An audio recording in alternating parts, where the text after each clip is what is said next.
Dear student, Assalamu alaikum. My name is Umar Farooq.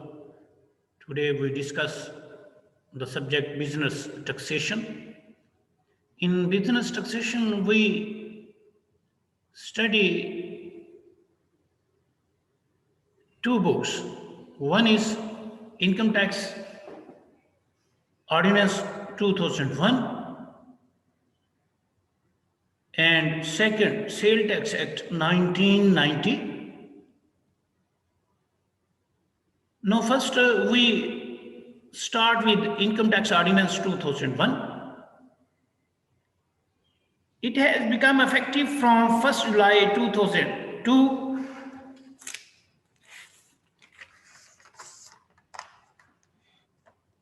We discuss the scope of income tax law. The territories limits to which the income tax ordinance applies. Second, the concepts of income tax law in our country. First, we discuss extent of Income Tax Ordinance 2001. The Income Tax Ordinance 2001 applies to the whole of Pakistan. The following territories has been included therein. Province of Balochistan, Khyber Pakhtunkhwa, Punjab and Sindh. Federal capital, tribal areas which have not been included in Pakistan. States and territories as may be included in Pakistan, whether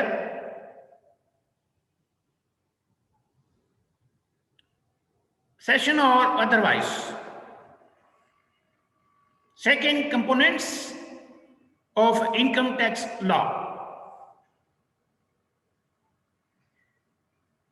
The following are the components of income tax law in Pakistan. Income Tax Ordinance 2001 as amended.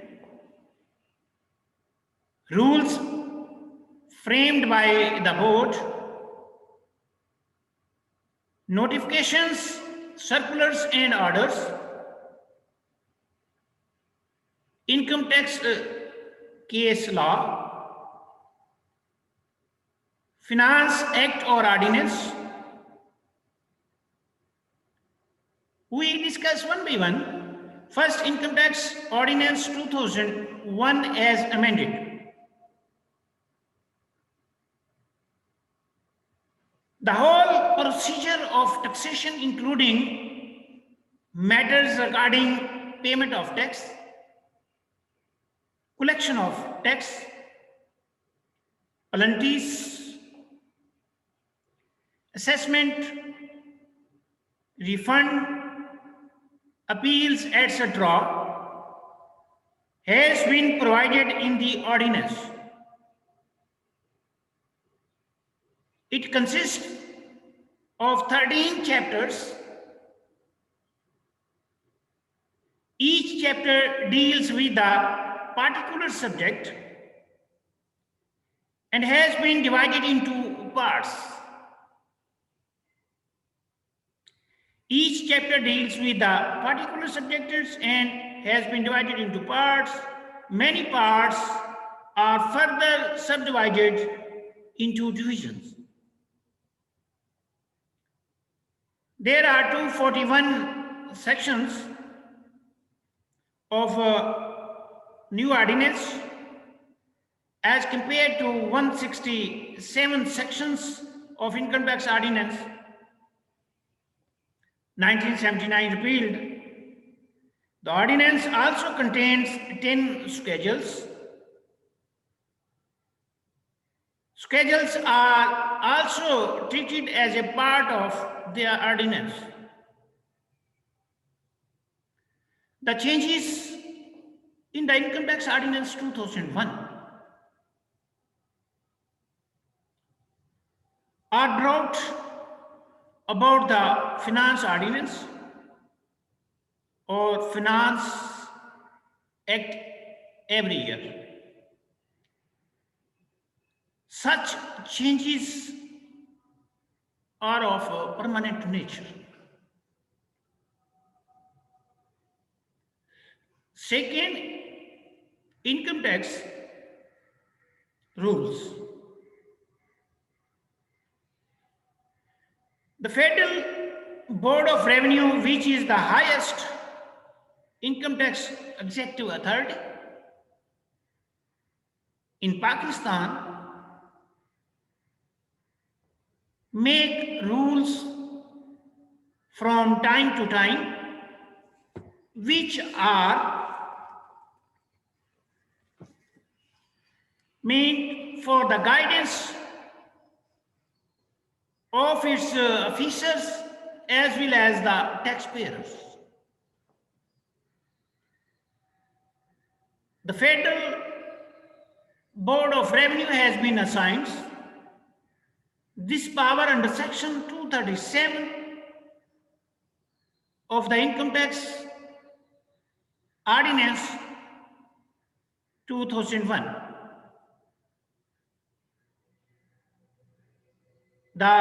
These rules are notified in the official gazette.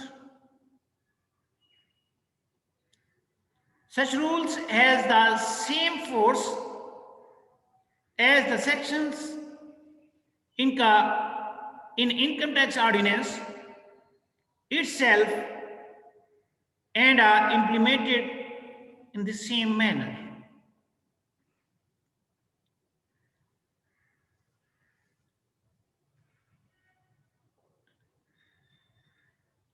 Since 1924, CBR has framed a number of rules regarding rate of depreciation, registration of funds, submission of returns, forms of appeals, etc., which are treated as a part of income tax law. The latest rules, Income Tax Rules 2002, has been issued to meet the requirements of finance and its performing all its functions.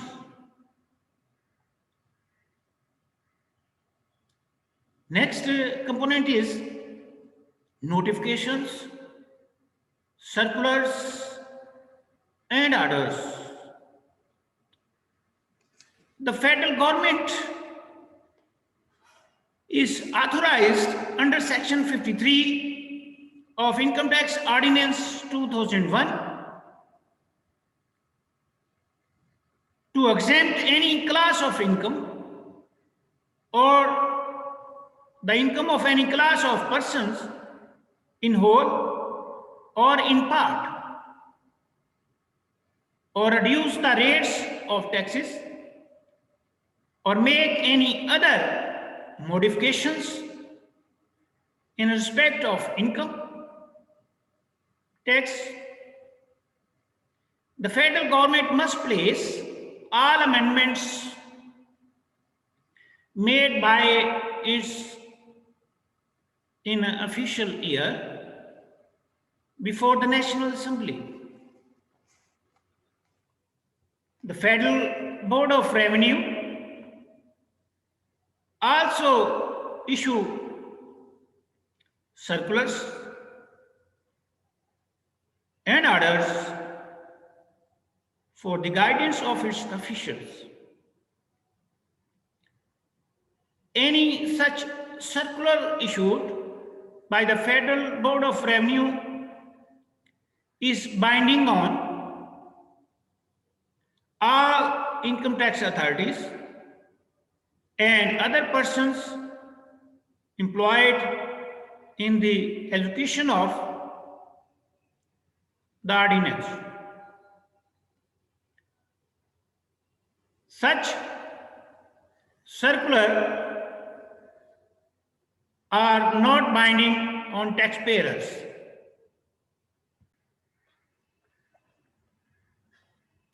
These notifications, circulars, and orders are the third component of the income tax law in the country. Now, these are being issued by the Federal Board of Revenue. Next, income tax case law.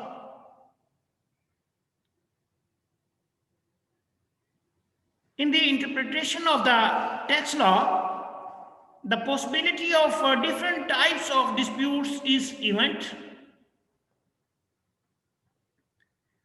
When such a dispute arises, the right of a party presents its cases to a court of law, which decides the case and provides correct interpretation of the law.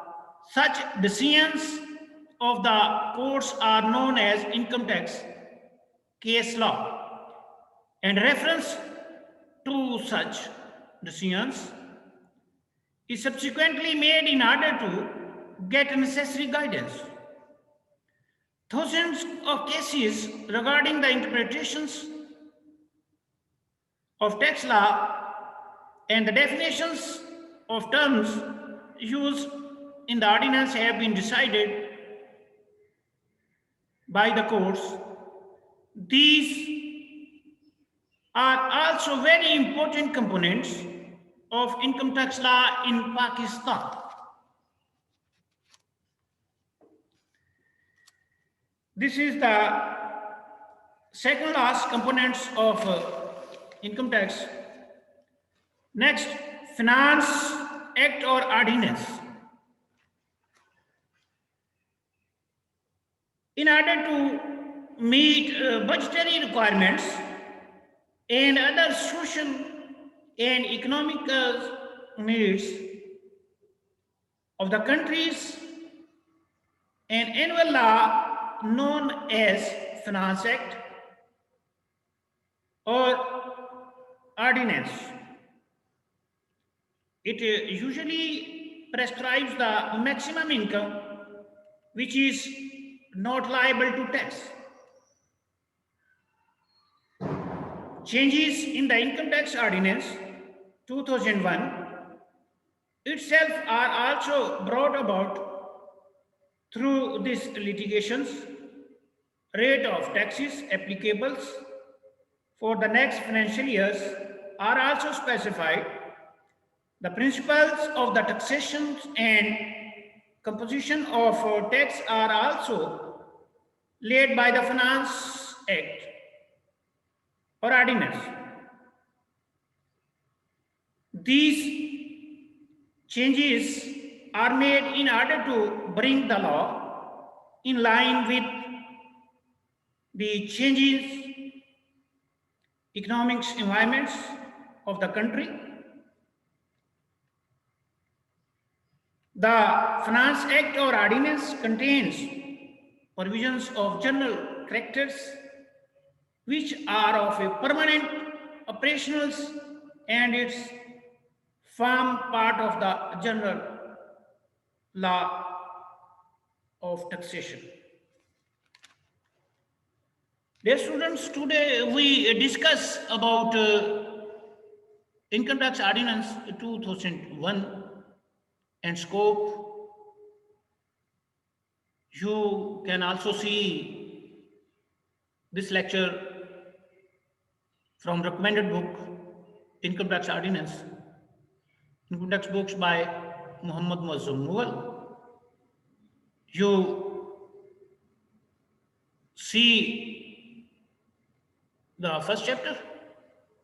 If you have any problem, then contact me on my personal number, my WhatsApp, and also through chat. Thank you. Allah Hafiz. Assalamu alaikum wa rahmatullahi wa barakatuh.